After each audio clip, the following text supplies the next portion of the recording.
I'm Kelsey Grace. This is my screencast.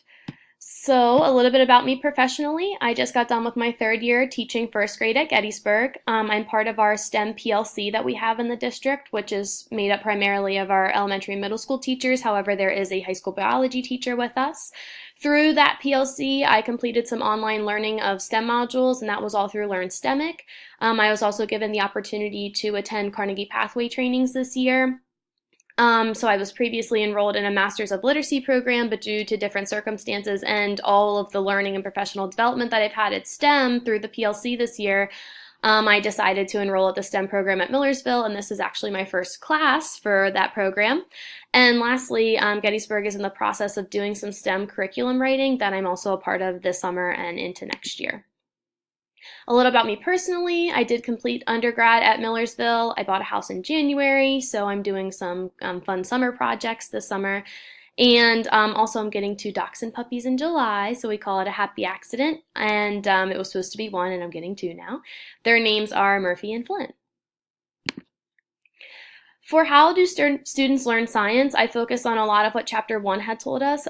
So I believe that through the metacognitive approach to instruction, and as well as guiding our instruction by their preconceptions and also through those formative assessments that they had talked about, is a great way for them to learn science.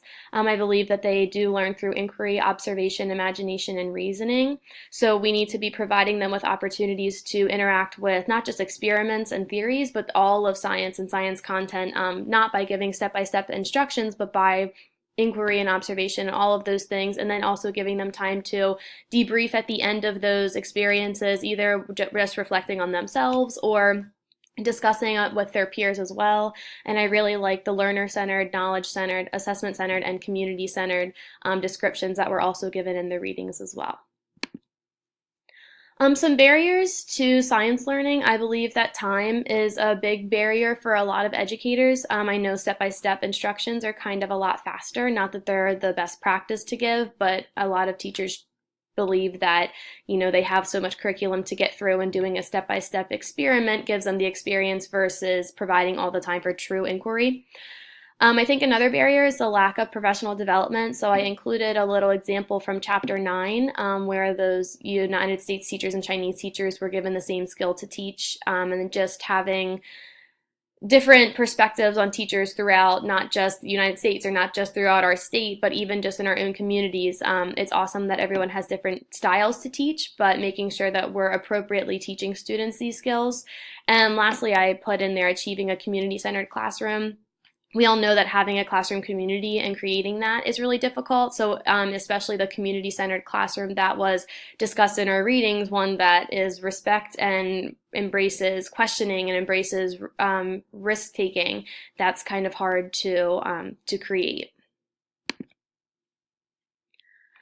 So my classroom this year, because I've been a part of like our big STEM education, our end goal is to have an integrated approach to STEM education, but so this past year I've been trying just to incorporate small things.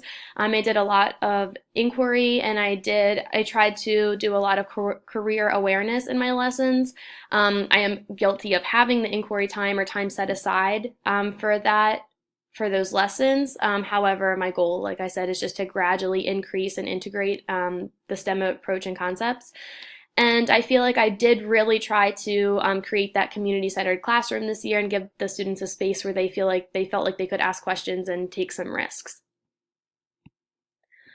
And lastly, my STEM perspective, I really feel like I adhere to the integrated approach. I would love to see all subject matters be integrated throughout the day versus the silos that they were talking about and having separate subjects, and that includes English language arts. And I believe that a STEM teaching approach is going to help us to create problem solvers and resilient learners and collaborators. I believe that it's really going to prepare them for the world beyond school, whether it's college or the workforce, and just to make them curious about the world around them and more motivated to learn. And lastly, I know I'm over my time, but my favorite candy bar is a Kit Kat. Thanks.